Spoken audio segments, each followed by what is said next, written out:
Welcome to Cincinnati Soccer Talk, the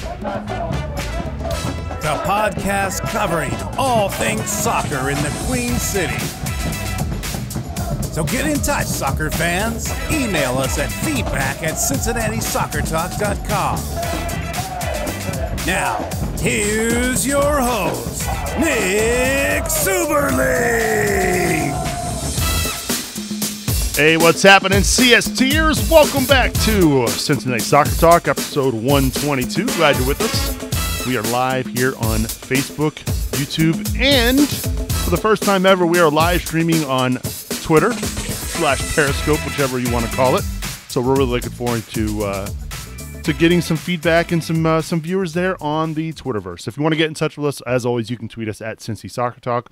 You can also email us feedback at CincinnatiSoccerTalk.com. We had a week off last week. We appreciate everybody's patience. I did enjoy my time down in Florida, which I'm sure we will discuss at some point during the show. Do have some things to recap. Obviously, FC Cincinnati gets the win over the weekend, 2-0 over Ottawa FC. They continue to lead the Eastern Conference and playing some really good soccer, despite a poor result in the middle of the week last week, which I know we recapped on March to Batch Day. Brian and Boston did a good job of covering that. But we'll talk about that just a little bit, because I've got some things to say about that match too. Of course, we want to hear your feedback. We're monitoring the comments on YouTube, monitoring the comments on Facebook, and so make sure you get in touch. Let's welcome in my cast of characters for this week. We'll first and foremost welcome in Rob Pierce. Rob, welcome back to CST. How are you, buddy? Pretty good. How are you, Subs? I hope you enjoyed your week off there. So I have an anecdote to share from the match on Saturday. All right, bring it. So my wife and daughter went to the game, and we were getting ready to march inside the stadium. Got a text from her saying that, hey, we're over here, told me where she was. And I kind of moved over to that side so I could, march right past them. I waved hi to Claire, my wife, and I tapped my daughter on the shoulder. I found out after the fact that she didn't know that I had done it because she was mesmerized watching Bill drum. and then I was thinking back to the House of Orange live show we had some time ago, and they were watching live on Facebook. And then I get up from my seat to let the Dutch Lions guys come on, and my wife said later that our daughter had two questions. Why is that guy in Daddy's seat? That was one. and two, where's Bill? So Bill, you're a hit with our 5-year-old demographics. I'm not sure what to make of that, but I'm glad your daughter enjoys my drumming. It's like he gets those shades on. He just gets a whole new personality or characteristic or something. Like the Terminator. That's it. It's the shades. I mean, Well, we're glad to have you back, Rob. I'm glad your daughter was mesmerized by Bill Wolf. Who wouldn't be mesmerized by the drumming of Bill Wolf? Speaking of Bill Wolf, we welcome him back to the show. Bill, how are you, buddy? I am good. We're going to hope there's no gremlins this time. We've had a week and a half to rest my computer. I don't know what happened last time, guys, if anybody was on that show paying attention, but I just kept dropping out. It was crazy. A lot of fun. I will just say, besides, mesmerizing small children with my drumming skills, it was hot as, we'll just leave a blank there. But yeah, it was a great game. So I had a lot of fun this weekend. It was good to get back out there and, see some orange and blue and see some soccer and have some fun. And you were there, obviously, for the meeting on Friday, which we'll talk about a little bit. You were there covering the event for Cincinnati Soccer Talk, the stadium discussion, which we'll talk about a little bit later on in the show. But good to have you back. We'll keep our fingers crossed that we don't have any internet gremlins this week.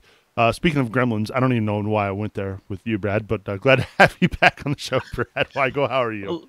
Hey, man, Lance McAllister mentioned it today. He asked if I was going to come on the show and fight with my brother. So I guess that's where it comes from. But how was vacation, Soups? It was good. It was hot down in Florida, very warm.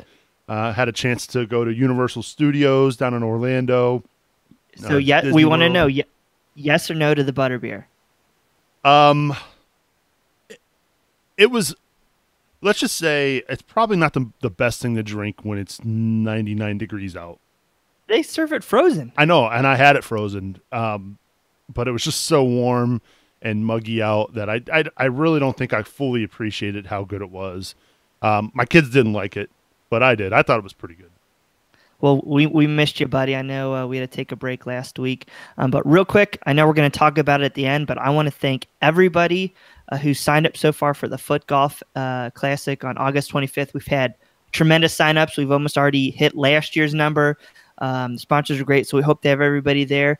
If you can't show up on August 25th, we still have ways you can help. We're looking for basket raffle items. We're looking for hole sponsors, $75. You can have a hole sponsor at our event. We've had some great people come up with baskets already. I know we've had Resurgam Coffee and Chris Marshall. They're donating some items. We've got Skyline hopping on board. So just want to thank everybody for signing up. It's going to be another great event. We can't wait to see you on August 25th. Yeah, we'll talk about that a little bit later on in the show. Obviously, a foot golf event is a good way to, and it's one of our biggest fun. In fact, it's really our biggest fundraiser of the year. Helping sports games for kids. So again, CincinnatiSoccerTalk.com/footgolf. While you're watching us live here or while you're listening to this podcast, just hit pause. Just hit pause right now and go sign up. Get your team registered because spots are filling up fast. We don't have an episode captain this week. If you're interested in wearing the armband for an episode of CST, log on to CincinnatiSoccerTalk.com/support is where you can do that. All right, let's get into our best and worst of the week. I'm going to start with you, Rob. What's your best and worst of last week's events for FC Cincinnati or soccer in general? Well, the best obviously has to be the match on Saturday, 2-0 over Ottawa. It wasn't a great start in the first few minutes, but FCC typically is a little slow to start.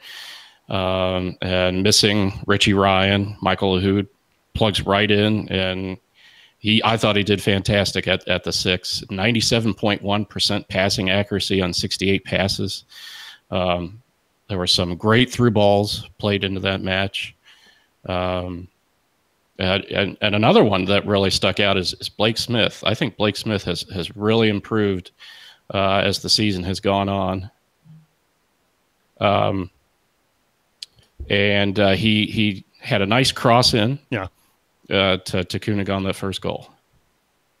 So that was your best. What about your worst?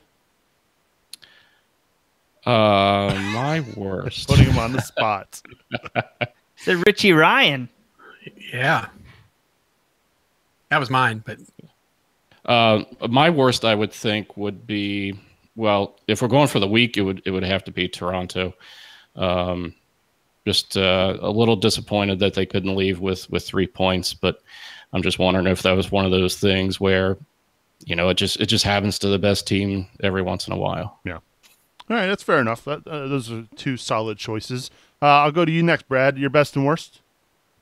Best take's got to be the goal by Nas. The talent there, that was phenomenal. And the worst, I do have to say it's got to be Dan Meese's choice of apparel at the Friday press conference. I wouldn't know. I didn't watch, but Bill was there. Bill, black T-shirt. Is Brad accurate? You had like eight people wearing suits and ties, and then you had Dan in black jeans and a black T-shirt. I'm just going to say what I said on Twitter, which is the dude is probably like the most phenomenal stadium architect in the world. He can wear whatever he wants. So fair enough. All right. So Bill, your best and worst? Man, I'm running out of best. Obviously Nas's goal was pretty phenomenal. Let's see. Can I come up with another best? Best for me was it was 10 days between games. So best was simply getting out into Nippert Stadium 2 weeks, I guess, after the last game and actually getting to see live soccer again. So it was great to see the orange and blue on the pitch. That was probably my best, was simply to have a live game. And my worst, I will go completely off the reservation since we've already talked about the Toronto game and Richie Ryan's injury. And I will just say that at the end of the last game, and I'm going to keep it very simple, the odor in the Bailey was beyond. Well, let's just leave it there. The people around me know what I'm talking about. All right. We're just, So. And that has nothing to do with Jeff Ruby, right? I mean, he was in the Bailey drumming. He was, but I will giving him, a fair pass on this one that the odor came after he had left. Okay. All right. Looked like he was having a good time there in the Bailey doing some drumming. Yeah. He said something on Twitter about giving the Bailey a bus trip to Nashville and treating us at his restaurant. I don't think he was serious, but it sounded good. Yeah. So. All right. So my best and worst, my best. Gosh, this is a tough one. Obviously, Nas's goal is really, really. I'll tell you what, the fact that he's got 7 goals now on the year. He's one behind Koenig and I believe Ledesma. So think about that. How many games did we wait for Nas to get on the pitch, right? And look where he's at now, 7 goals. We waited almost 5 games to get him out on the pitch. Imagine where he would be if he would have been starting from minute 1. So. I'll give obviously the nod there to Nas. My worst of the week, and I'm gonna go a little World Cup. My worst of the week has been watching Neymar flop around all freaking week in the World Cup. I mean, this is embarrassing. That dude he has so much talent, but he spends so much time on the floor and on the ground. I mean, what's more embarrassing, that or bowing out like Portugal and Argentina? Yeah, I mean, I guess Neymar's team is still in it in Germany. I guess you could say my worst of the week could be also Germany's performance in the World Cup. Dude, I'm very surprised. I'd rather my player game the system and get those calls and do whatever it needs to take. I don't care. Winning's more important. Yeah, well, he's still a flopper. He's ridiculous. Anyway, so that's my best and worst. We'd love to hear from you. Feedback at CincinnatiSoccerTalk.com. That's where you can get in touch with us and let us know what your best and worst of the week was for FC Cincinnati. All right, let's dive in a little bit deeper into this past weekend's match. Obviously, they went 2-0 over Ottawa. And Ottawa came into that game, guys, one of the hotter teams in the league. And I think at one point during the season, they had 5 or 6 clean sheets in a row. Back when we played them they were clean the whole month of May. Yeah. Back when, I'm trying to think, back when they played each other, gosh, when Kenny Walker had that thunderbolt of a goal, they were at the bottom. I believe they were at the bottom of the Eastern Conference standings, and they went on a really nice run there, and it still only got them up to 12th place, believe it or not. But regardless, look, they came in as a hot team, and FC Cincinnati, they took care of business, got another clean sheet, Newton with another clean sheet. Obviously, the goals coming from Koenig and Nas. I mean, what do you make of this match overall? I know Ottawa is not world beaters, but Rob, they did still come into the game Saturday night kind of on a tear. Yeah. You know what I take from this the Ottawa match is how well they responded. FCC responded after dropping the points in Toronto, especially with Richie Ryan out. He's going to be out a few weeks, and they're going to need Michael Lahoud to step up, and boy, he really did that. So that's what I take away. I mean, they could have slumped their shoulders a little bit or whatever after Toronto, but they rebounded quite nicely, I think. Yeah, I mean, any team coached by Nikola Popovic is going to be they're going to be good. They're going to challenge you. He was the guy who coached the Swope Park Rangers to the USL Cup final last year versus Louisville. So you've got a talented coach. He's going to organize that team. And I think that, dealing with the conditions, with the 90-degree heat, coming off a midweek match, and more importantly, getting the W to cap off an undefeated June. I mean, those are all important things, that this team needed to do heading into a July where the schedule holds at Nashville, and then you got Charlotte, Red Bulls, and Tampa at home. So, you have to be pleased with the gutty effort. Was it perfect? No, but this team's got enough talent that even when it's not firing on all cylinders, it's good enough to get the W. Yeah, and more importantly, and as Rob kind of said, Bill, the response was big because obviously you go to Toronto, the worst team in North America. They had 2 points all season long. The fact that they scored more goals than they have points on the year is kind of disheartening, especially when FC Cincinnati led at halftime 3-1. To follow that second half effort against Toronto and followed up the following match against Ottawa, keeping a clean sheet and really kind of putting the game away early on was a good thing for FC Cincinnati, obviously. Oh, absolutely. And, that's part of what frustrated people with the Toronto game, obviously, was the fact that we had that lead, that we scored the 3 goals, and we were, dominating the game. And then we just kind of sat back and let them take over. The fact that we came out strong in this game, the fact that, 95, 96-degree heat, whatever it was, I don't know, but obviously even hotter down on the turf. The team managed that. They managed their own health. They managed their own fatigue. They managed to in the first half, I really felt like they dominated the game. I mean, they kept Ottawa in Ottawa's half most of that first half. The second half was a little frustrating, that we gave up a little bit of control to them at times, but at the same time, we had to manage our own situation. We couldn't just run or we would have exhausted ourselves and they would have come back. So it seemed like, we managed it well. I have to say, when you're in the Bailey and you're playing the drums and such, it's the game gets, you get a different perspective on the game. So I kind of felt like it was a tale of two halves a little bit when I was at the game, that in the first half, we owned it. In the second half, we let them come at us. I have to say, I went back and I looked at the game later and watched it again on video. And it was like, oh, well, that wasn't quite as bad as I thought it was. So it's kind of nice sometimes to get that second perspective, a little bit, chance to rewatch it. And for sure, I think we did a good job of managing it. Real quick, I'd like to give a tip of my cap to Blake Smith here.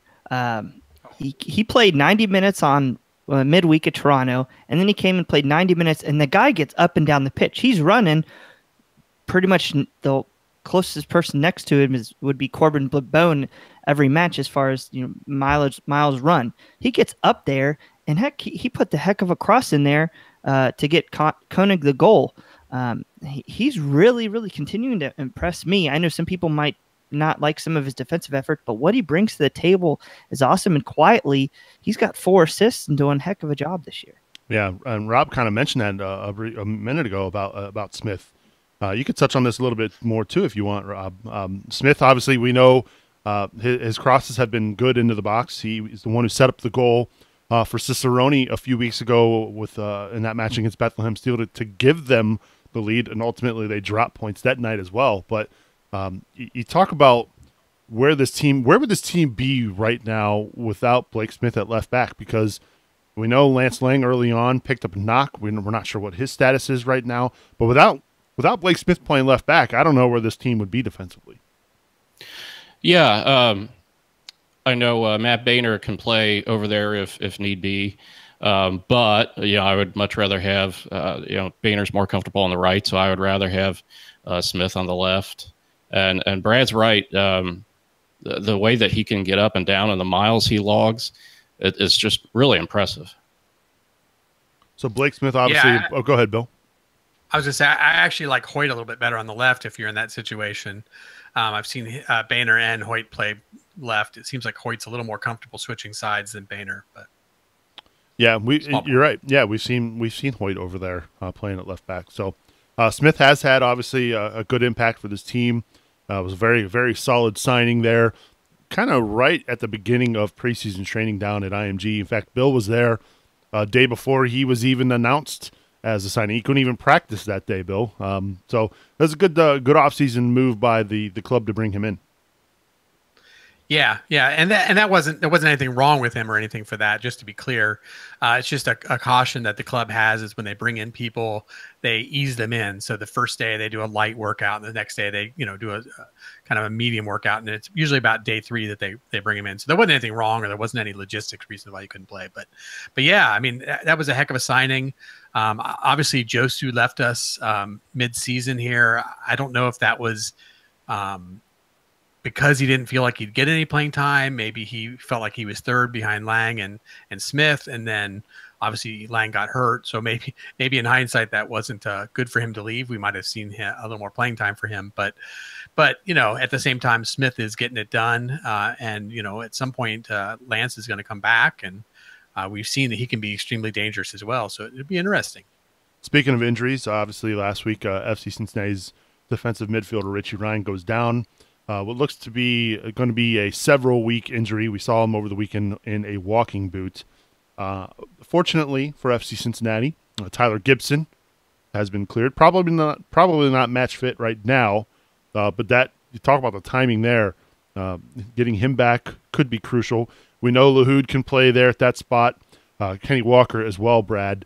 But let's talk a little bit about the injury to Ryan and what do you think it means moving forward for FC Cincinnati?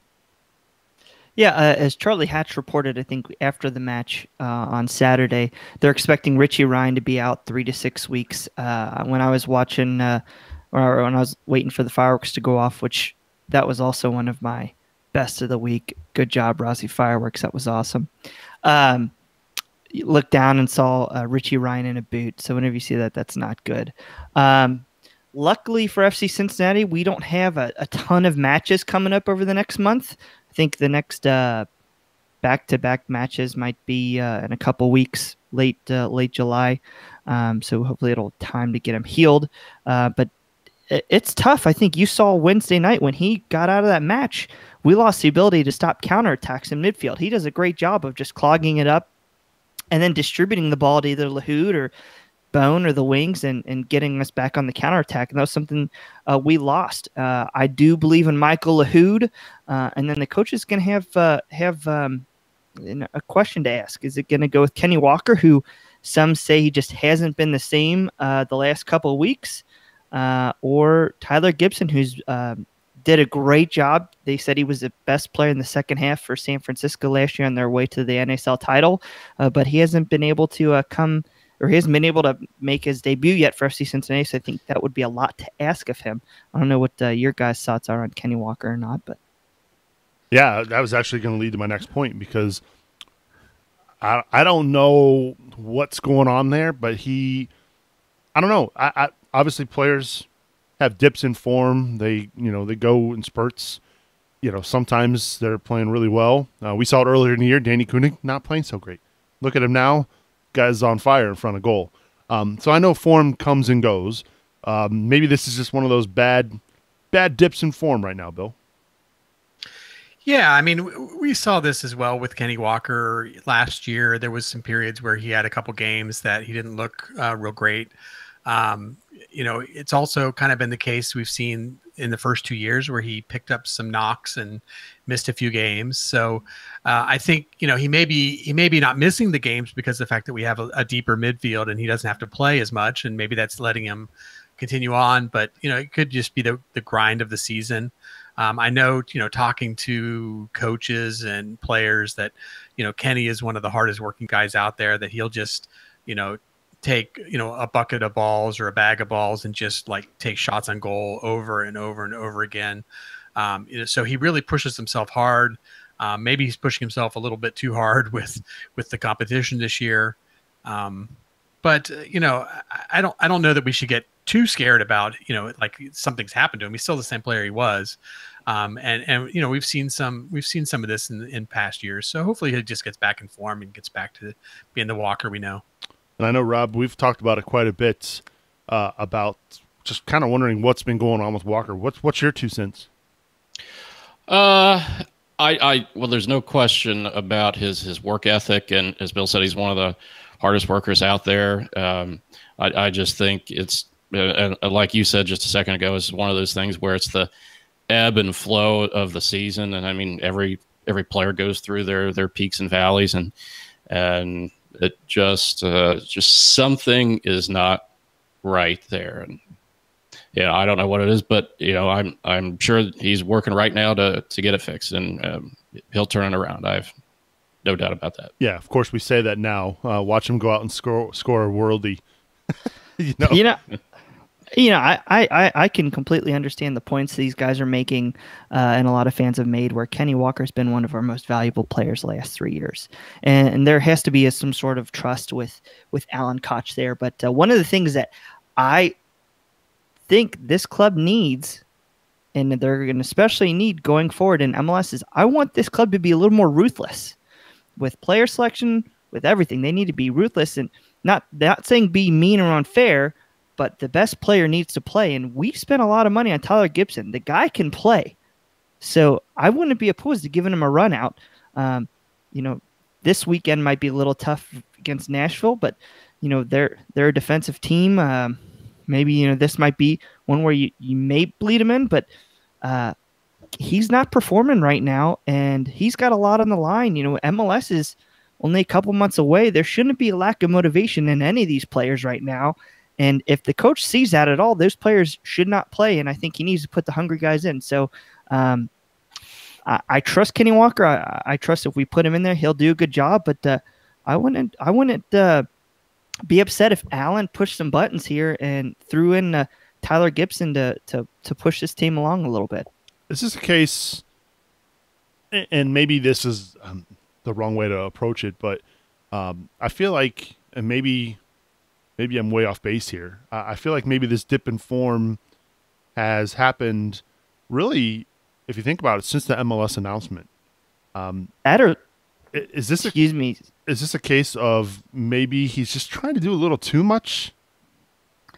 Was it the MLS announcement or was it the Michael Lahoud signing? Okay. It could have been a little bit of both. I think Michael Lahoud's come in and he's done great. Rob, I think it was his best of the week, was his 97.1% passing percentage. So I don't know. I think Kenny Walker, he's done so much. He's got a lot of talent, but he can't keep having some of these poor games that I feel he's been having on the pitch. I do know. I want to see what Tyler Gibson can do, and I am very excited to see him finally out there. We haven't seen him play yet. So he was with the Deltas last year, NASL champions. So I would love to see him hit the pitch. And it's interesting too, if you think about it, Bill, that, I don't know if Richie Ryan and Michael Lahoud are on this team if Tyler Gibson doesn't break his ankle.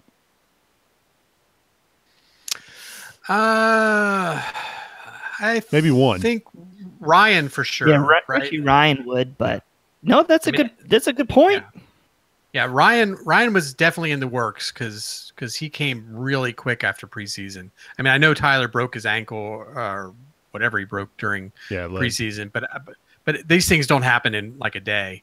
But yeah, Lahoud very likely could have been brought on because of that. So maybe it'll work out. Maybe, we see Tyler Gibson out there and Lahoud out there at the same time.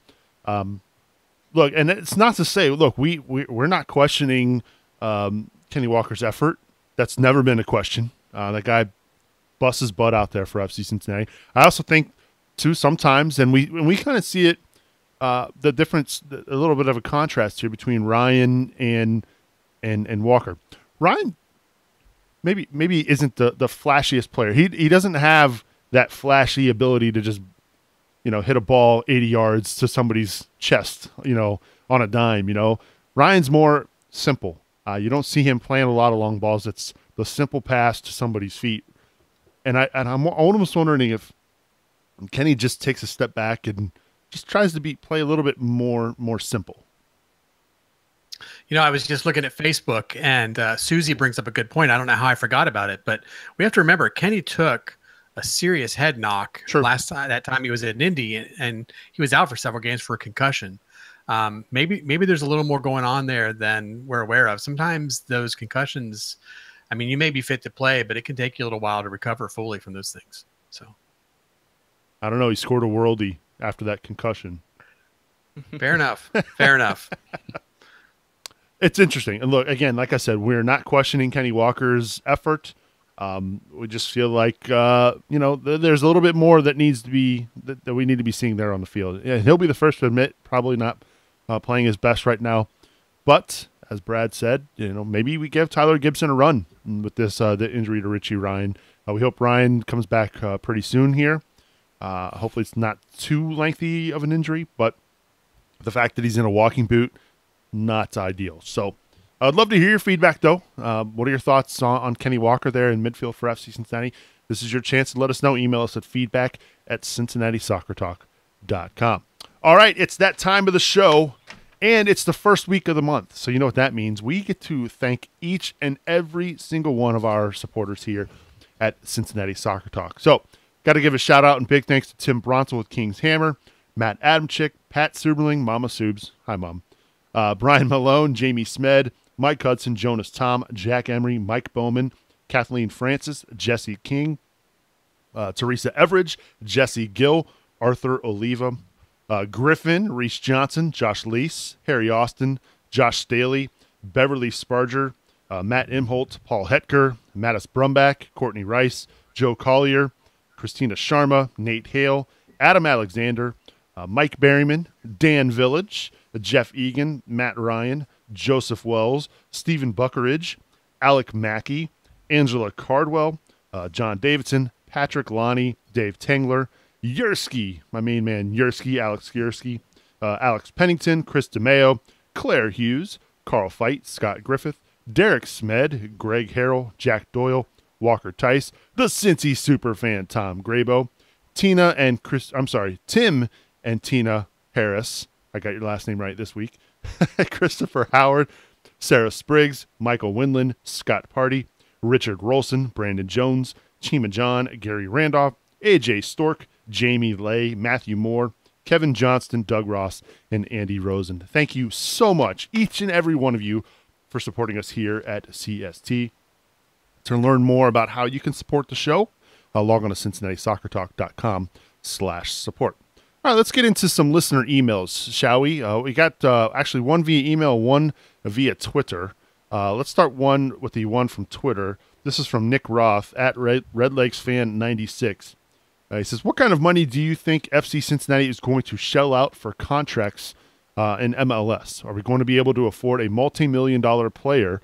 Giovinco's contract is up this year. Giovinco, for those of you who don't know, the star player for Toronto FC, reigning MVP, or at least has won the MVP there in Major League Soccer in years past. Tremendous talent. Don't see him here in Cincinnati, but I guess you never know. But Bill, you're kind of our insider.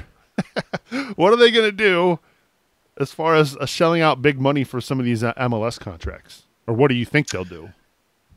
I think there's some mixed messages from the club and just from logistics of things. But, when we had the big MLS announcement, one of the big things that got said at, I believe it was Fountain Square, they came out and they said, we're going to go for it. And it was kind of like a message that we're going to come in strong in the MLS and we're going to make an impact and we're going to do really well. I think on the flip side of that, they've been kind of giving us the message that, without a soccer specific stadium, there's limited funding. You can't afford high profile players. So we're not in a soccer specific stadium for the first couple of years. We're going to be in Nippert. We know the economics don't work for that. We know that they're going to have to figure out a balance between losing money and, doing well. And my guess is we're not going to see a team that loads up like Toronto, with 3 DPs and some TAM players and really, goes to bear for it. My guess is you're going to see kind of a hybrid where, we bring in, a DP at first and maybe a second one midseason or something to that effect. Well, I think we'll be, I don't think we're going to get rolled over. But I think we're not going to be, we just have to brace ourselves. We're not going to be in the top 4 or anything like that going into this, the first season. Let's play this game, Brad. Obviously, we know Wayne Rooney announced recently that he will be coming to DC United. That's a big signing there, obviously, for the league. And this was a discussion primarily a few years ago when Thierry Henry came over to Major League Soccer, and that was the artificial turf, and Didier Drogba as well. Do you think players and FC Cincinnati is going to have a hard time selling, coming to the club, the fact that they're going to be playing on that artificial turf for a couple of years? I think maybe if you were looking to get an older or established player, Didier, I don't know if you said it just a minute ago, but Didier Drogba, I mean, he he hated playing any time they played in Olympic Stadium up in Montreal or played away on turf. So yeah, that will be an issue. The matches on turf. Luckily for FC Cincinnati, we should have our practice facility up and running next year, so they'll be able to practice on grass. But I really don't think that's going to be a target. Just to give you a little bit of a background, Javinko right now, his compensation is like over $7 million a year. Okay, you look at a successful team right now in Major League Soccer, Columbus Crew. They're doing very well. Their salary total, $6.9 million. Another one that's doing pretty well, Vancouver, where our head coach, Alan Koch, came from, $8 million. So, with $8 million, or like a Sporting KC, I think they're right around $9 million. You can get some good players. If I'm building this roster, I'm going to go out and get some younger players, maybe some from South America or Europe, because you also have to figure in the transfer fees. So there are some ways you can get some good players out there without having to drop whatever it is, $10+ million, whatever they had to spend for Javinko, or just large fees you've seen in the past to bring in some superstars like Michael Bradley or Clint Dempsey or them. I would expect us to get some of those players, and maybe we don't go as high in the max number like a Javinko with the $7 million, but maybe we can fill out our roster and have more players in that $300,000 range and kind of build a nice base to our roster. And then when we're in the new stadium, we get some established guys, maybe even next year or a year or two, we build our nice core, and maybe we can go out and get that big piece that will maybe take us to a title or deep in the playoffs earlier than maybe some of us expect, as long as they're creative about it. I think we're not going to be at Toronto. We're not going to be in Atlanta doing huge signings for Ezekiel Barco, but I think a Sporting Kansas City type role with some of those smarter signings. So you're not going to be like LAFC? No. I would love to have Bob Bradley, but no, I just don't see us getting some of those high transfer salaries, especially because it's not necessarily proven to work in MLS. You've had so many large flops. I think we need to be creative and target with our money. And like I said, build out that base. We don't want to be top heavy. And like you've had with Kaká with Orlando, and you haven't had anybody else, and they've really struggled to get off that ground. Build out that base, build out your roster with those $300,000, $400,000, $500,000 players who are quality, who really should be making more money, but there's value there, and that's something we could exploit. And MLS teams who can really exploit and find those niche players, that's how you win. Bill, you were going to chime in with something there? Yeah, I was going to say, I think the other thing to think about as far as these high-profile players is, certainly you've got teams like LA that just want to be a high-profile team. You've got other teams that need a high-profile player to draw in tickets, right? I mean, you bring in a Wayne Rooney because you're trying to attract people into your stadium. You're trying to sell tickets. We don't have that issue. We don't need a high-profile player to sell tickets. What we need is a high-quality team. And I think Brad's points are spot on that, we need to look for those players that, maybe they come here for 2-3 years, then somebody in Europe's asking for them, and we're making some money off of transfer fees because, we're the club that's finding these great players that's taking us to championships and then earning us some money. All right, Rob, now's your chance to chime in here. Do you want to see a high-priced DP, or do you want to see maybe spread it over a couple different players to build that base like Brad said? Well, Extra Time Radio, their podcast, it was a week or two ago, they were mentioning that Luke Sassano is seeking a few designated players. One, to either start the season or come in the transfer window. A second, to come in that same transfer window next year. And then a third, potentially younger DP to start 2020. So it's pretty clear that if Extra Times Radio is right, and I have no doubt that they are, they'll be coming after some level of talent to come in here. I think Brad's right, though, in that it should be along the Sporting Kansas City route. They sure have done a lot with, not the highest salary in the world. Well, let's also remember, too, Sporting KC has a pretty good manager there in Peter Vermees, who's got his system. He doesn't fluctuate. He doesn't change. And he plugs in new players all the time. I mean, Benny Faulhaber just left. They plug in and they don't skip a beat there. The Sporting KC. Latif, I think it was Blessing. Yep, who went to LAFC. He played great last year for Sporting KC. He leaves, and again, look where Sporting KC is right now, leading the Western Conference and playing really well. So that's a great model. As far as DPs go, I'm trying to think. Like, obviously, we hear this all the time, and it's hard to decipher who's really is this these European players mentioning coming to the United States to get more money from their European clubs. I mean, we hear it all the time about these players that talk about, oh, I'm going to end my career over in Major League Soccer. But, you know, I don't even know, is there somebody out there in England or in Spain or Italy that is a well-known player that you think, okay, this is a legitimate that we have a legitimate shot of maybe he could be that designated player. Now, I know that pool of players is huge, Brad, but I mean, is that something you really want? Okay, so there are players over there that I would love to have. Okay, the thing is, will FC Cincinnati in the league pay for a transfer fee? Okay, I don't want a Frank Lampard type guy who was wonderful, but he just was past his prime. And so Steven Gerrard, another one for the Galaxy. We got to use our resources the right way. And right now in this league, it doesn't make sense to go out and pay $10 million transfer fee to get a 32, 33-year-old.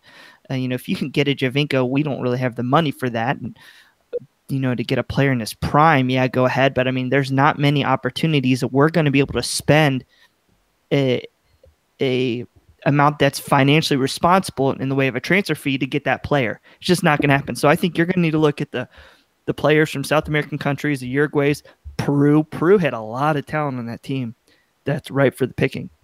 You get creative. You can maybe go to some of these Scandinavian countries that are getting some younger players who would be open to this route. MLS has become a feasible route to develop your game and then move on.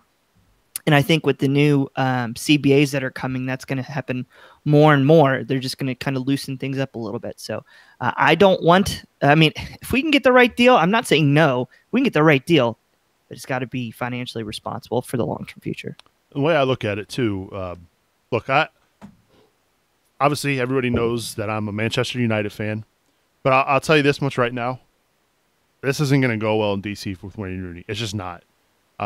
He doesn't have the legs anymore. He is there for one reason and one reason only, to get that city and that market excited about soccer again. They're building a brand new stadium there. It's going to be unveiled here in a couple of weeks. This is all about the new stadium and basically kind of rebooting, re-energizing that market and that fan base. I personally don't think he's going to have much of an impact for DC United. I could be wrong about that. I was just thinking about this the other night. Like, man, Zlatan there for the Galaxy. What has he really done? Well, if you go and look at the numbers, he's actually producing. So I was kind of taken aback by that because I was thinking to myself, yeah, after that initial game where he had the debut and had the 2 goals there to come back and beat LAFC in the El Tráfico,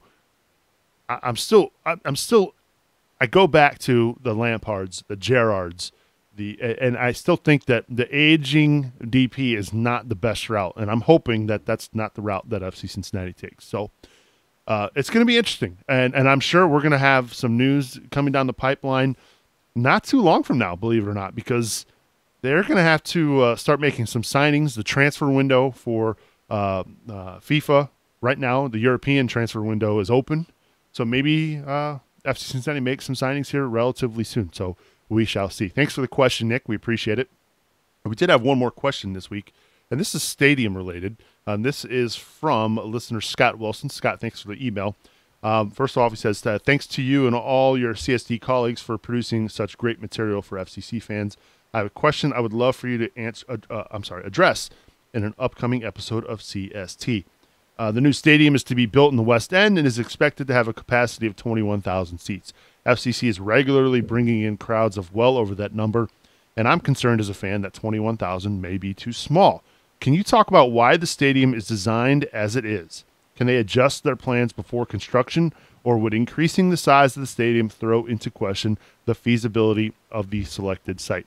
Also, ticket prices. If the supply is low but demand is high, ticket prices will have to go up, more than simply becoming Major League Soccer would cause them to. Which is better for the fan experience? A smaller venue that should sell out most every match, or a larger venue that may not sell out every match, but would be loud when full of FCC faithful come playoffs/rivalry games? I've been thinking a lot about this and would love to hear more commentary about it on an upcoming episode. Thanks again for everything. Scott, thank you very much for the email. And Bill, you were there for the stadium discussion on Friday. I don't know if 21,000 is set in stone. We keep hearing different numbers. Where do we kind of stand there as far as capacity for the stadium there in the West End? All right. So, we are hearing a lot of different numbers. I'll say a couple things, not specifically about Friday, but the initial 21,000 was the minimum size required for MLS. So that's where the 21,000 comes from. That's not just a random number. I think that, if we all recall, FCC went out to did a public-private ask to see if they could get some stadium money. Obviously, once they put that out public, it was pretty obvious that wasn't going to work. So they reassessed and decided what they could do completely with private money, and that was 21,000. So the minimum is basically where they went with the 21,000. That being said, I think there was always, I know there was always a plan to have the stadium expandable. So as I understood it, there was a 21,000 initial stadium. There was an expansion to 25,000, and there was an expansion to 30,000. And the cost associated with that, of course, was higher, or they would have just done it straight from the beginning. But they're looking for investors. They obviously don't want 21,000. They would like to be bigger. So I think we need to give them a little time. To be honest, at this point, I don't know that there is an official number anymore. The one thing they said on Friday for sure was they're starting over. The stadium plans that we saw way back when, the big orange ring, that was a Newport design that made a lot of sense in a void where there was literally nothing around it. And now, a lot of what they're doing is they're reassessing the space they have. They're reassessing the neighborhood they're in. They're reassessing the vibe and the feel of the West End and OTR. And they're gonna rethink this and make sure that what they create fits the overall aesthetics and vibe of what's going on around them. So I spoke with Dan Meese a little bit after that meeting where they kind of just introduced the principles. There really wasn't a lot that got said during the meeting other than these are the guys that are going to be doing stuff. I think a couple things that he did say was the ETFE, which is the lights, the glowing pieces. That's something that's a design aspect that the club really, really likes. But you're not going to see a big orange donut. That's going to have to go away in the West End. It just doesn't make sense there.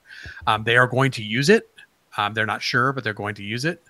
The other thing he talked a lot about just the OTR environment itself, that, clubs are spending so much money trying to create an OTR around their stadium. They're building stadiums where they're creating these soccer cities right around it, and the whole goal is to create this vibe where people can go to a pub and then go to the game afterwards. We have that ready made. So a lot of this stuff is just about finding the right fit, and then going from there. So that's a little bit of my take on the meeting. And I know I didn't just talk about the capacity, but from a capacity standpoint, all I really know is that they want to go bigger. And they're working on making that possible. So we'll see what that number ends up being. So he asked the question, Rob, would you prefer a stadium that has larger capacity but might not be filled for every game, or would you prefer a stadium that's got a lower capacity but you almost bank that every seat is going to be filled up? I see both sides of this. I come down on having a larger stadium that might not necessarily sell out, but that certainly would for the bigger matches. I would just hate to see people who, us season ticket holders, we're there every match. I would hate to see people who want to come to an FCC game for the first time or the second time or the third time to kind of get into the sport, grow the sport for the people that haven't experienced it yet. I would hate to have them disqualified basically because of a smaller capacity that is eaten up by so much of the season ticket holders. Interesting take. Go ahead, Brad. Yeah, I was going to say, I want to have the biggest stadium possible, yet still remains daunting to our opponents. Right now, you hear from the MLS teams that come in from the Open Cup. You've heard from all the USL teams. The setup of our Bailey right now, may not have the best viewing sight lines. You sometimes can't see right in front of the goal, but how it hangs over the goal, that is intimidating to opposing keepers. It's intimidating to opposing defenses. That's the first thing that comes out of their minds. Bobby Warshaw from Haller.com, and now he's with MLS Soccer. He was saying when he played it first season, that was the craziest thing he's ever been a part of, was the Bailey and the sound. So I want them to, I don't want them to sacrifice the environment so they can fit in 1,000 seats or 2,000 seats. I want them to in the design aspect, put things in there that will make an intimidating place to play. Because we're not just talking about FC Cincinnati here. We're talking about our women's team in the future. We're talking about men's and women's national team games. Because guess what? We saw the votes last week down in Austin. Unfortunately, it looks like that the Crew are going to be moving. Now, are they going to keep up Matt Frey Stadium? I doubt it, when they've got a beautiful place with very similar characteristics of what the U.S. men's national team is looking for 2 hours away. So put those things into the design. I don't really want all those fancy lights. Make it a nice urban stadium. I wouldn't mind to see brick around it and make it, kind of like a European or maybe an English looking or German looking facility. Make it fit into the community. But importantly, we can never in our history of this club sacrifice environment and the community feel for dollar. Yeah. Go ahead, Bill. I was going to say, yeah. I mean, like I said, I did get a chance to speak with the architect Dan Meese, and I will say he definitely talked a lot about the Bailey, and the fact that what we created there is really special. That it's daunting to opponents. So he seems to be very aware of that, and wants to make sure that from a design standpoint that we don't lose that. And I felt that kind of comforting. So I think absolutely. And coming back to the European comment that you just made, Brad, he also talked about like OTR, that environment of that area. He said, that has a very European feel to it, just in the sense of this, let's go to the pub, let's go to the game. He said, that's part of what he wants to capture, is that feel of a European club, of going to the pub, walking over to the game, that kind of thing. And so I do think we're going to see a lot of those aspects kind of brought into it. Like I said, it definitely sounds like the orange donut is very unlikely in OTR. Though I think there will be some sort of usage of those lights to be able to create a unique ambiance, something special, but yet somehow reflective of what's there already. So it'll be interesting. It's a tough challenge. I mean, we're asking a lot, yeah. But I have to say, it seems like they've been already putting a lot of thought into it. So I'm excited. Rob kind of turned me. Before I get to you, Rob, I'll admit you turned me here. I went into this segment thinking that I want less seats to drive up the demand. But when you brought up the fact that if you have less seats available for those who may not be able to be season ticket holders, you're preventing the growth of the game there for kids and families. I'm not saying entirely, but I think that personally, I do want to see a bigger stadium. I do want to see as many seats as possible that can fit there at the West End. So you're right. But I also see what Brad's saying. Like, I don't want to sacrifice environment. So it's a tough thing. Could the club maybe in year one do 23,000 seats, and then as they see that there's more demand, maybe expand and get it up to 28,000, 29,000. Maybe that's the route they take. Brad, obviously you were not happy with my comments there. So do you want to chime in with a response? Just I think that right now Portland sells out all their games. They got a small stadium and they got a tremendous waiting list. They're not killing the growth of the game. Fair enough. Fair enough. That's a good point too. Rob, did you want to follow up? Yeah, you don't have to sacrifice the environment to for more seats. I think pretty clearly that the Bailey is going to, as we mentioned just a second ago, the Bailey will definitely be a prominent, or very well should be a prominent feature of the new stadium. We're getting a little bit into specifics that are kind of far away right now, but I would like to see a bigger slope in the Bailey so that, line of sight isn't cut off down there by the goal. And maybe, what do you call it? A railing to hang on to. Safe standing? Safe standing. Yeah, that's it. Yeah, you got to have safe standing. We see it in other MLS stadiums right now, because basically everybody's standing as it is in the Bailey on the bleacher, which isn't exactly safe. And we've seen a couple of those bleachers fall apart there in the Bailey. So safe standing would be an absolute must in the new Bailey. But no, it's a good question, and we appreciate Scott for you emailing that us in. If you have any feedback or if you have a question you want us to answer here on the show, again, email us feedback at CincinnatiSoccerTalk.com. A couple other notes surrounding the league. We can say bye-bye to that man down south, James O'Connor, very briefly, because we will be seeing him quite a bit next year in Major League Soccer. But James O'Connor has left Louisville City FC, and he has taken the head gig there at Orlando City SC in Major League Soccer, which is a good gig. That's a good step up for James O'Connor. What does that mean for FC Cincinnati for the remainder of this year? Well, Louisville City announced that three of their players will be handling the head coaching duties the rest of the year. This can't go well. This cannot go well. They still are in the Open Cup. They're currently in 4th place in the league right now. What does that mean for FC Cincinnati moving forward for this year, Bill?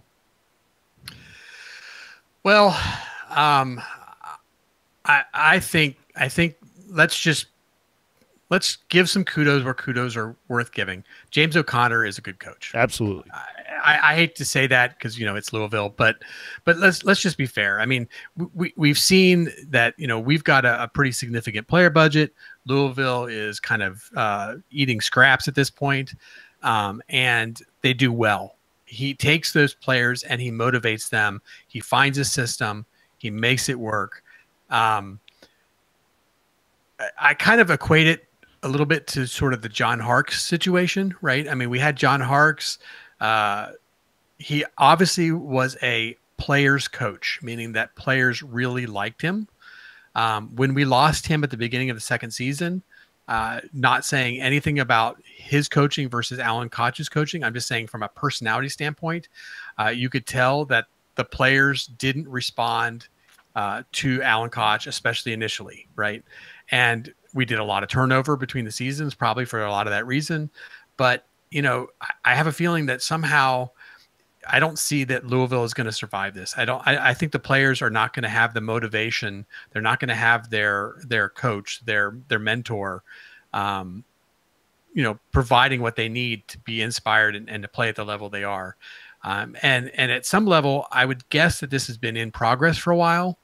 So if you look at how Louisville is doing right now, they haven't really had a lot of congestion. Admittedly, they've played a few Open Cup games, but I mean, they've played 2 games less than us up to this point, and they haven't won their last 5 games. So I think this is already a sign of what's coming. That's my opinion. Yeah, they're kind of on a little bit of a dip in form over the last few weeks down in Louisville, but that we joke about it all the time, especially when Bill Gandisto calls in. But JOC, as we call him on social media, Rob, as a quality coach, and he's off to a really good gig there in Orlando with a pretty talented roster too. Oh, absolutely. And it was only a matter of time before he was going to go somewhere. He's done so much with, the amenities down there, playing on that pitch. He's used it to his advantage. It's pretty clear that he can be maybe creative Um, and in a way, I guess I'm looking forward now to seeing FCC play Orlando City next year. Yeah, it's almost like we've already got another rival. Yeah, that's it. And they still wear purple. Yeah, that's right.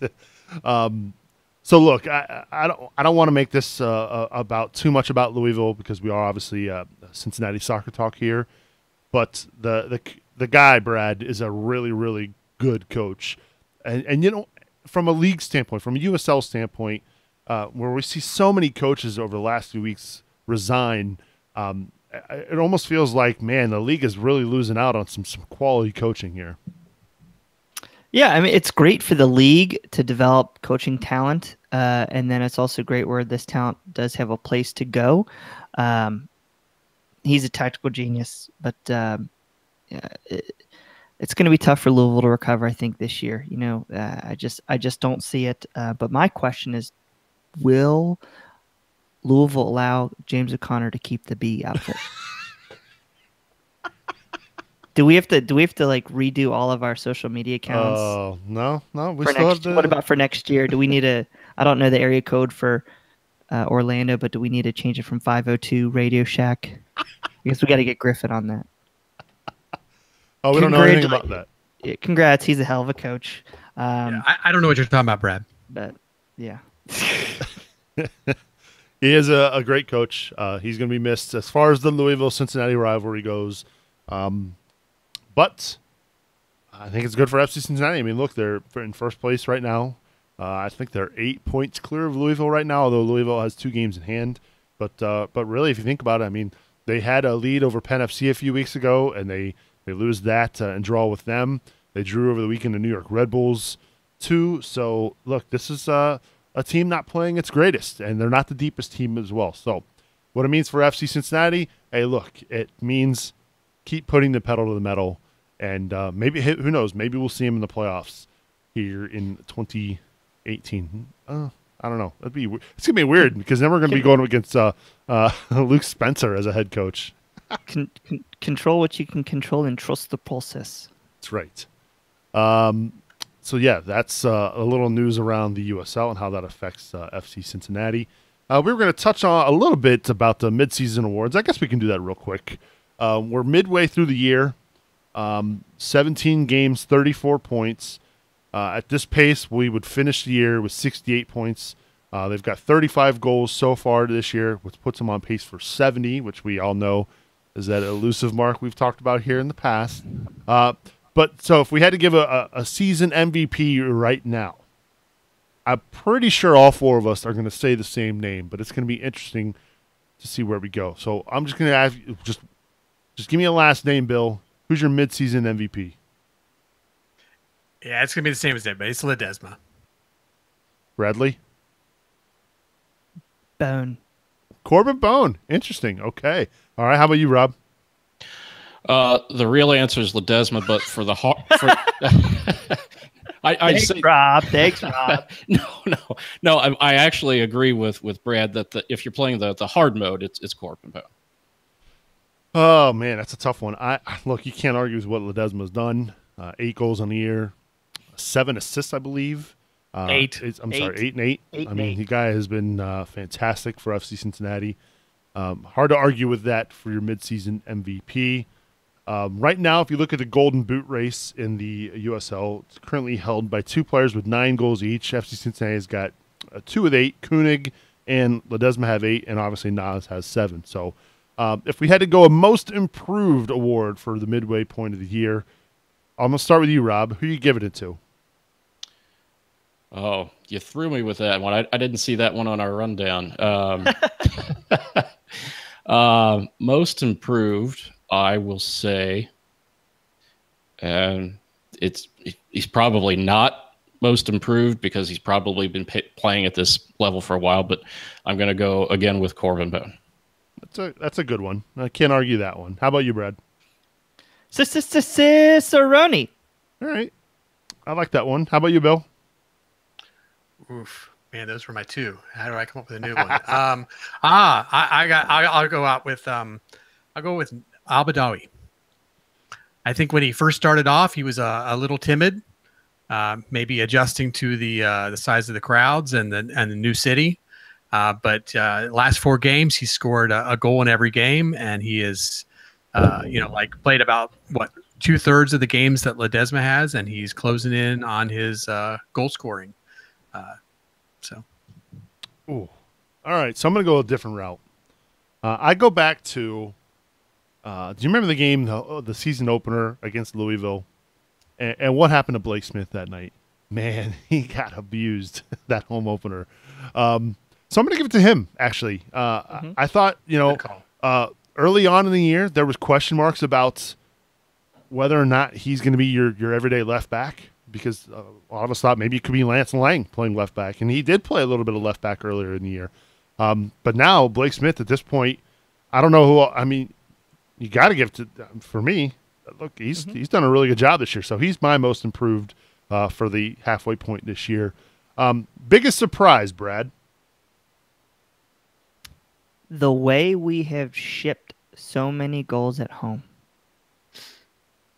I really shocked by how poor our defense has been at times, especially at home.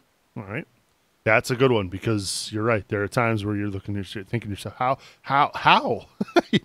Pittsburgh early in the year, Bethlehem Steel a few weeks ago, up a man, giving up a goal like they did. But fortunately, this past weekend, they kept a clean sheet. That's a good one, Brad. How about you, Rob?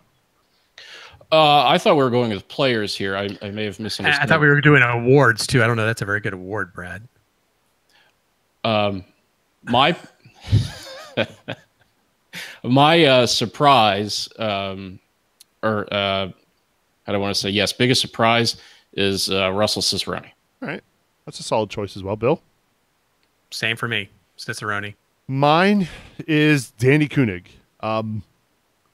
I go back to that Ottawa game where he missed a couple sitters, and you're thinking to yourself, what are we doing up top? But look where he's at now. 8 goals on the year. I knew he was a goal-scoring threat a year ago when I think he had 12 last year. So for me, I'm going to go with Koenig, because the way we saw him play in the spring down in Florida to right now where he's at, I didn't see it. So they brought in Welshman. They brought in Heineman in the offseason. That didn't obviously pan out, obviously. And then they brought in Amiobi, and you start to think to yourself, well, where's Koenig going to fit in here? But for me, he's been my biggest surprise. So that's mine. Let's go with best goal, Bill. Best goal, Walker. Easy. Yep, that's a tough one to top. Brad? Kenny Walker. Are you going to make it a clean sweep here, Rob? I'm going to do what I did for MVP and say that the real answer is Kenny Walker, but that my answer is that you can just pick one of how many ever goals you want to from Ledesma. The one that's coming to my mind is the first one against Richmond, where everybody thought he was going to cross it in, and it was fantastic. That's a solid choice. But for me, you cannot not go with Kenny Walker's goal from 50 yards out on a volley. That's probably the best goal. It might be the goal of the year for sure. All right, last one. Best moment of the year, Bill, for the midway point. I'm going to go a little odd on this one, maybe. And I'm going to say, for me, the best moment was Nas's first game. So I think there was a lot of expectation on him. There was a lot of question as to why he wasn't out there. It was great to see him finally get out and stretch his legs. And obviously he has been a terror on the pitch since. All right. Bradley, your best moment. I think, was it last year Pat McMahon got the Man of the Year award or whatever? And this year I really have 2. And they both go to Jimmy McLaughlin. The first was this Saturday, after the fireworks, all the players were signing autographs, and our friend Tom Grabo took a couple of his guests down to the field from Sports Games for Kids, and just the amount of time Jimmy McLaughlin spent with the kid, you could just see him light up, and it was cool. You could see some of the people allowed it. I mean, Jimmy just was one-on-one with these kids and taking the time, and it was just cool to see. We're moving so fast, and we there's so much going on. It was cool just to take a minute and just watch Jimmy interact with the people. That's why he's just so loved around town. And then the other one was Jimmy coming to our live show. It's 100 people there, and like I said, another example. He took time, met with every table, shook every hand, signed every autograph. So the guy's just a absolute first class. Good one as well, Brad. Last but not least, how about you, Rob? Well, I'm going to point out one of our readers who said the Sprinkles red card a few days ago was the best moment. But for me, the best moment was a couple weeks ago when they beat Richmond 4-0. I remember Boston in his 5 things wrote that FCC needed to play like a dominant first place team, and that they did in that game. And we've really seen what this team can do when it puts its mind to it. That's a good one, man. My best moment, I'm going to quote my mom here because she put this in Facebook. So Mama Subs, for me, it was the road crew that went to Indy that second game of the year. Like 1,200 people showed up at Lucas Oil Stadium to watch FC Cincinnati get the win over Indy 11. That was a pretty cool moment. And watching that on TV, back then on YouTube, was pretty cool. Seeing all the crowd there, hearing the Bailey there, the mobile Bailey there at Indy. To me, that was pretty cool. And as Chris Marshall says on Facebook, Mama Subs is always right. That's what she likes to think, Chris. No, I'm kidding. Anyway, we'd love to hear your feedback. Make sure you email us, feedback@cincinnati-soccertalk.com. What did you think of our award choices, and what are your choices for the awards? So, again, feedback@cincinnati-soccertalk.com. All right, let's talk a little bit about the foot golf outing we've got coming up here August 25th. Brad, fill us in a little bit. Where can folks get registered?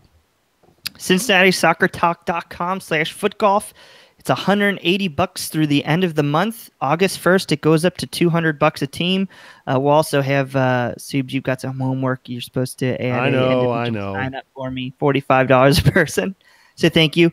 But we're doing it Saturday, August 25th, 3 p.m. at Woodland.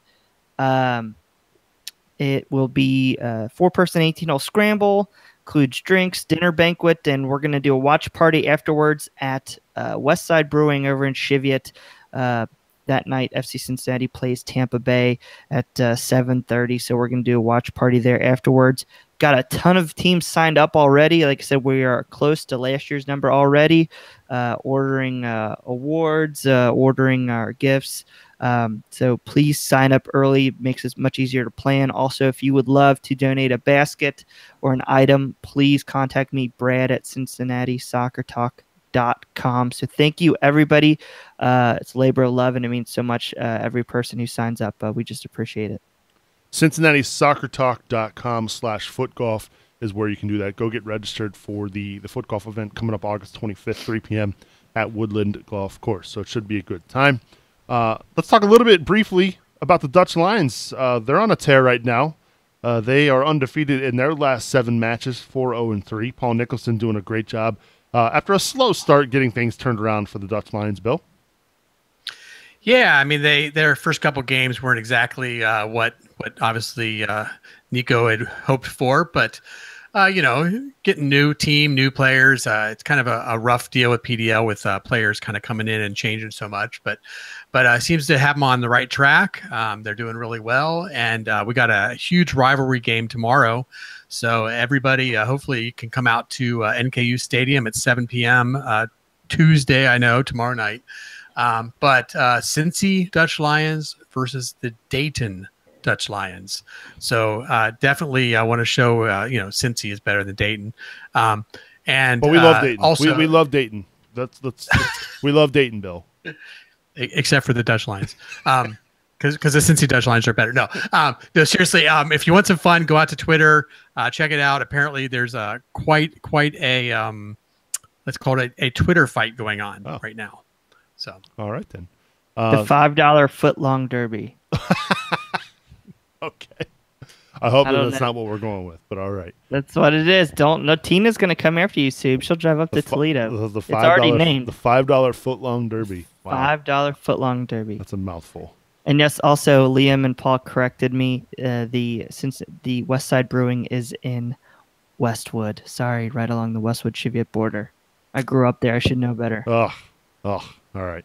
So yeah, congrats to the Dutch Lions. Keep that momentum going. Again, Paul Nicholson doing a really good job there with Dutch Lions. So I believe it is that time where we begin to wrap things up. I know it's way past his bedtime, and I can see him over there. His eyes, he can barely keep them open. So Rob Pierce, I'm going to throw it to you for your final thought here on episode 122. Thanks again for being with us this week. We appreciate it, buddy.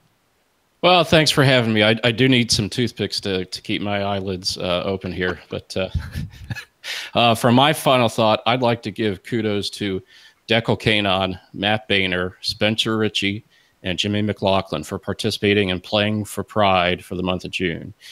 For every FCC goal, save, and there are a few other statistics, they made a donation to Athlete Alley, which does work for the LGBTQ community in sports. They posted their total donations on social media, and I don't have that in front of me, but the amount doesn't matter. Just the fact that they participated is what matters. And the FCC family as a whole recognized the LGBTQ community this month. The Pride put out those slick-looking scarves. My wife and I bought one of each. They're hanging over my left shoulder. I don't think you can see them. No, we cannot. Shot. We got to fix that. Yeah, I will do some tinkering and see what I can come up with. But also, Minnesota United midfielder Colin Martin came out last week, which certainly couldn't have been easy to do. He's received a ton of support for his decision, and that's great to see. And that's my final thought. Good stuff, Rob. As always, we appreciate you being with us. Go get some sleep, buddy. All right. All right.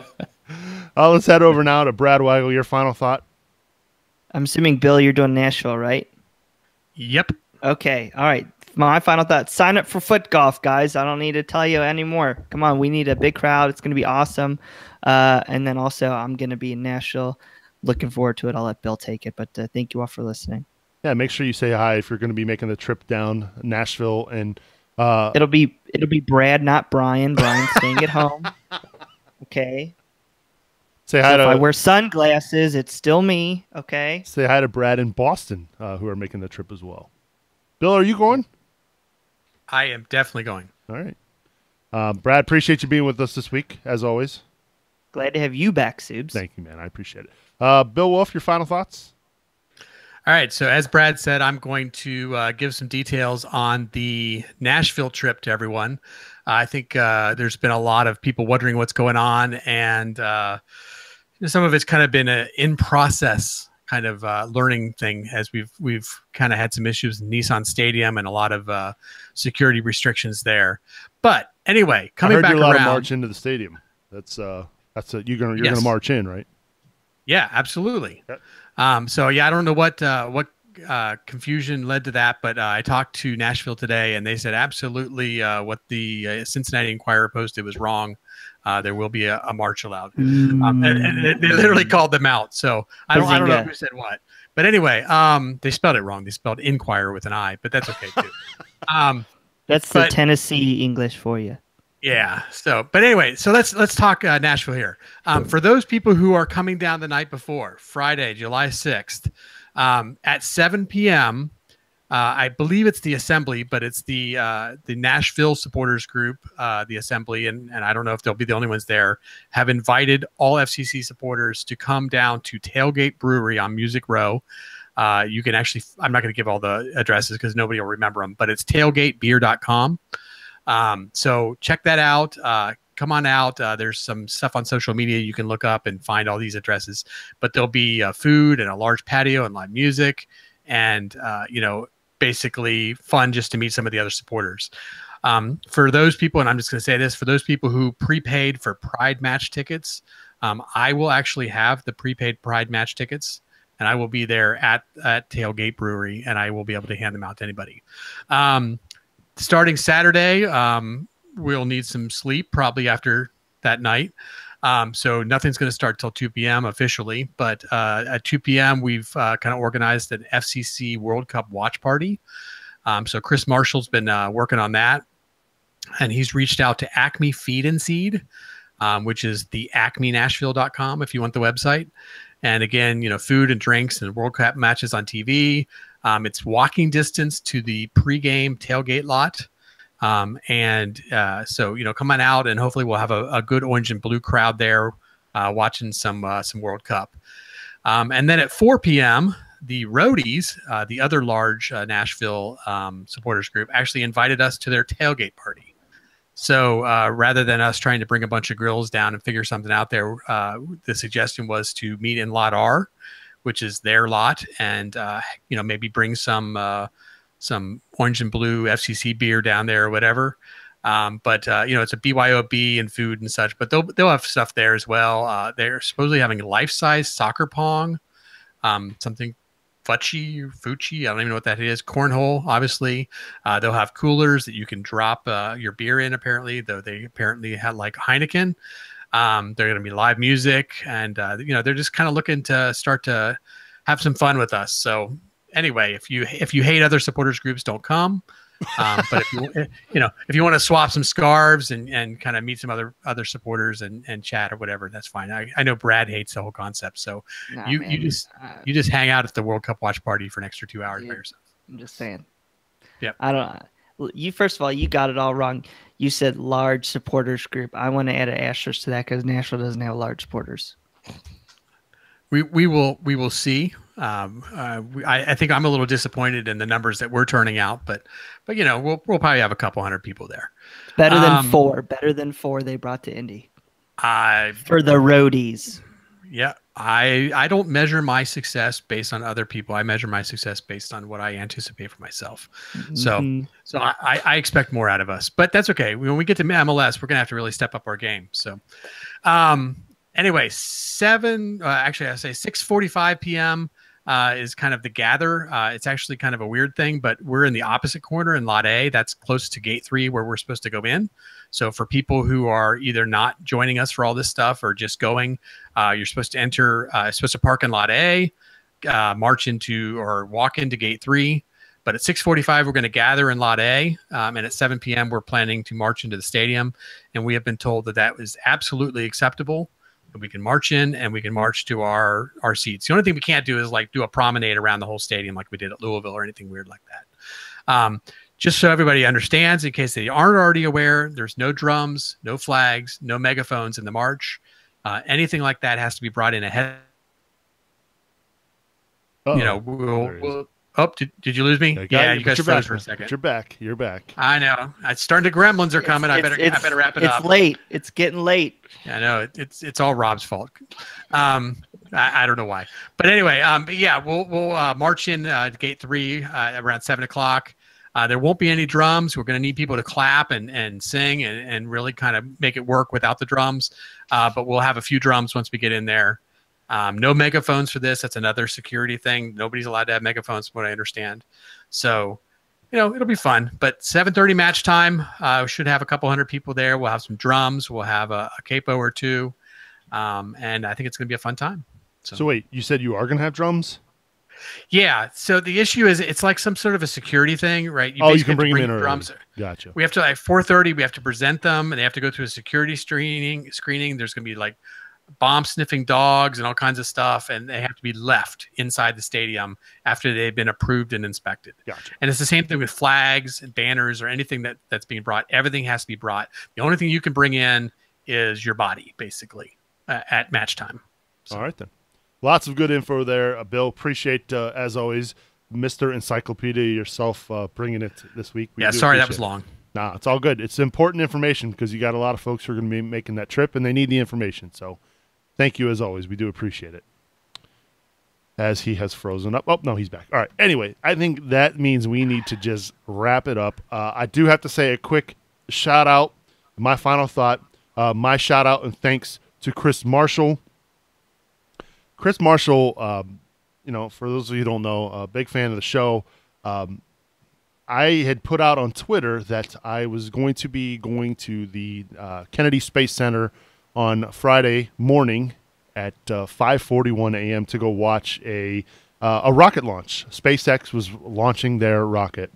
And Chris, thank goodness he told me to leave at midnight because if I hadn't left at midnight, I know I would have slept through it, and I know I wouldn't have been able to find a good spot there in Titusville, Florida, of all places, to go watch this rocket launch. So, Chris, thank you so much for the advice on allowing me to see something amazing.